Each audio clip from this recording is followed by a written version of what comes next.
आज की ऑनलाइन पाठशाला में आप सभी प्रिय छात्र छात्रों का स्वागत है। और आज हम आपको एक नए चैप्टर, नए पाठ की शुरुआत कर रहे हैं। विद्युत चुंबकीय प्रेरण, इलेक्ट्रोमैग्नेटिक इंडक्शन क्या होता है। आज से हम इस पाठ को आपको पढ़ाने का या आपको समझाने का प्रयास करेंगे। और इसमें सबसे पहला जो हमारा टॉपिक है चुंबकीय फ्लक्स। चुंबकीय फ्लक्स क्या होता है, हमें सबसे पहले इलेक्ट्रोमैग्नेटिक इंडक्शन को समझने के लिए चुंबकीय फ्लक्स को समझना पड़ेगा। चुंबकीय फ्लक्स क्या होता है, तो चुंबकीय फ्लक्स का मतलब होता है, देखिए आप जानते हैं कि हम चुंबकीय क्षेत्र को चुंबकीय बल रेखाओं की मदद से उसको प्रदर्शित करते हैं। कहाँ पर कितनी बल रेखाएं हैं, सघन हैं या दूर दूर है बल रेखाएं हैं, यानी क्लोजली डेंस्ड हैं या they are separating to each other, तो हम क्या कह सकते हैं कि वहाँ पर उस हिसाब से चुंबकीय क्षेत्र होता है।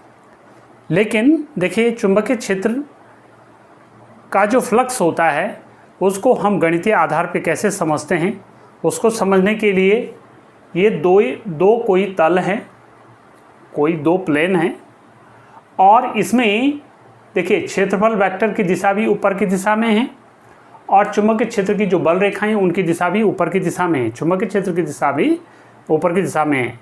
या यूँ भी कह सकते हैं कि यदि हम किसी तल को चुंबकीय क्षेत्र के लंबवत रखते हैं, चुंबकीय क्षेत्र की दिशा के लंबवत रखते हैं, एक बात हो गई। और यदि हम किसी तल को चुंबकीय क्षेत्र की दिशा, यहाँ पर आप देख रहे होंगे कि ये जो तीर के चिन्ह है इधर इस साइड को जा रहे हैं, तो चुंबकीय क्षेत्र की दिशा क्षेत्रफल की दिशा से इस तल का जो क्षेत्रफल है, क्योंकि क्षेत्रफल भी एक सदिश राशि होता है, आपको ध्यान रखना चाहिए। तो ए वेक्टर की जो दिशा है क्षेत्रफल की, वो चुंबकीय क्षेत्र की दिशा से कुछ कोण पर है। सपोज इसको मैं थीटा मान लेता हूँ। तो चुंबकीय फ्लक्स किसे कहते हैं, देखिए चुंबकीय फ्लक्स का मतलब किसी चुंबकीय क्षेत्र में जब कोई तल रखा होता है तो चुंबकीय क्षेत्र की तीव्रता और उस तल के क्षेत्रफल, एक बार फिर समझ लीजिए, चुंबकीय क्षेत्र की तीव्रता बी वेक्टर और क्षेत्रफल, उस तल के क्षेत्रफल का जो अदिश गुणनफल होता है उसे हम क्या बोलते हैं, चुंबकीय फ्लक्स। किसी चुंबकीय क्षेत्र में रखे हुए किसी तल का क्षेत्रफल और चुंबकीय क्षेत्र की तीव्रता का जो अदिश गुणनफल होगा, स्केलर प्रोडक्ट होगा, उसे हम क्या बोलेंगे, चुंबकीय फ्लक्स। यानी चुंबकीय फ्लक्स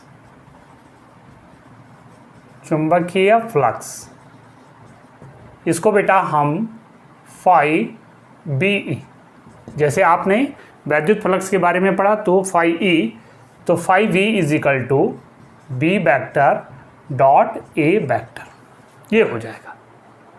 ठीक, अब इसमें देखिए दो कंडीशन है, यदि या जनरल कंडीशन, यदि बी वेक्टर व ए वेक्टर के बीच का कोण क्या है, थीटा, तो तब चुंबकीय फ्लक्स, ये देखिए अदिश राशि होता है, phi V is equal to B vector dot A vector, ये आप जानते हैं।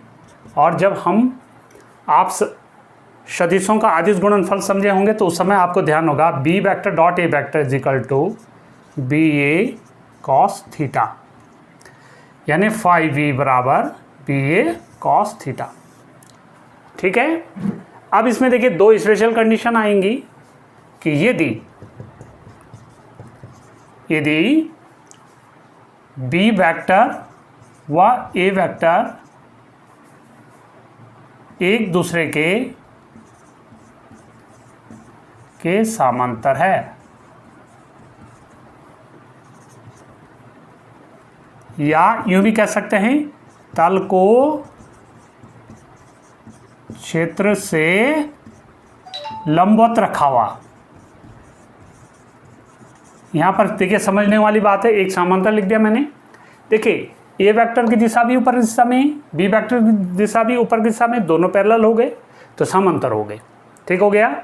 और लेकिन जो तल है उसके क्या है, लंबवत है। जैसे आप समझ लीजिए जैसे बारिश की बूंदें गिर रही है और बीच में हमने छन्नी लगा दी, तो छन्नी क्या हो गई, छन्नी का जो एरिया है वो तल जो हो गया, छन्नी का जो एरिया है उसको तल कह रहे हैं, प्लेन कह रहे हैं, वो क्या हो गए, बारिश की बूंदों के क्या हो गए, लंबवत। तो बारिश की बूंदें वहाँ पर क्या है, चुंबकीय क्षेत्र, तो दोनों क्या हो गए, लंबवत हो गए। तो ऐसी कंडीशन में देखिए थीटा बराबर क्या हो जाना है, 0 degree.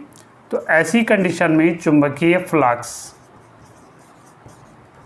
φv is equal to BA cos 0 degree BA into 1 is equal to B। ये अधिकतम हो जाएगा। ठीक है। दूसरा, यदि हम क्या कर दें,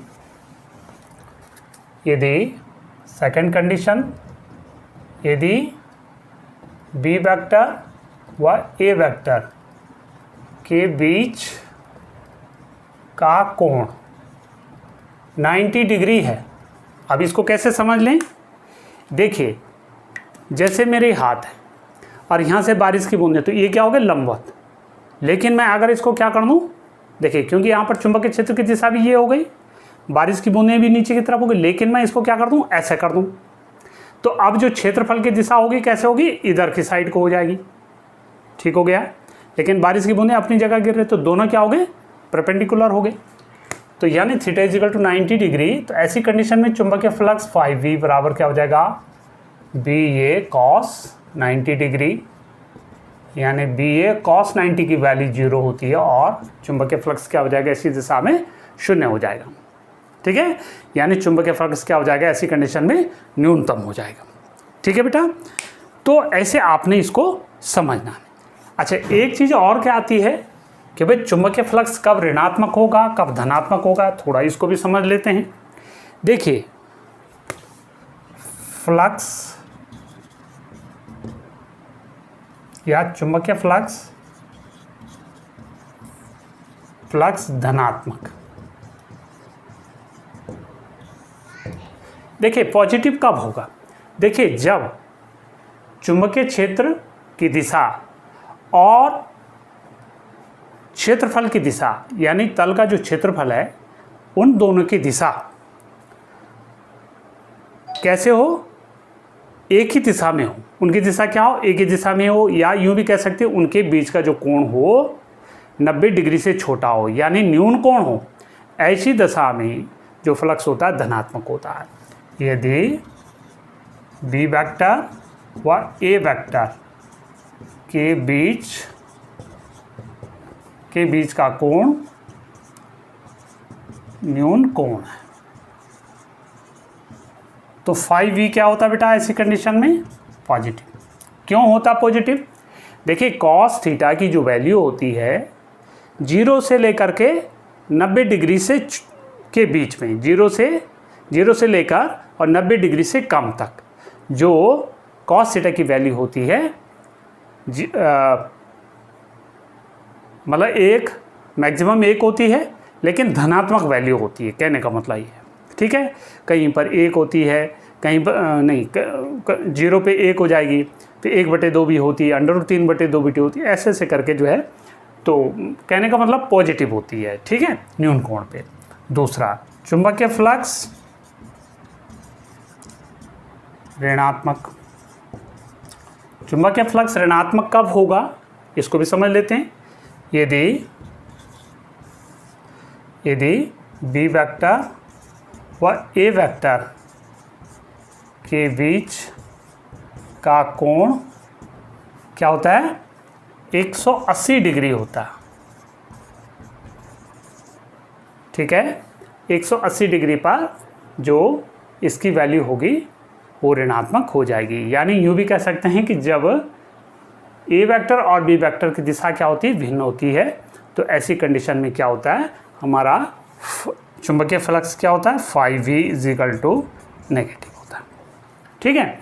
तो इस प्रकार से ये आपका चुंबकीय फ्लक्स का मान है, और फिर इसका जो शेष भाग है, जो इसके मात्रक हैं या उससे रिलेटेड कुछ अन्य चीज़ें, बीमा है, तो उसको समझते हैं हम अगली वीडियो में। तब तक के लिए आप सभी का धन्यवाद।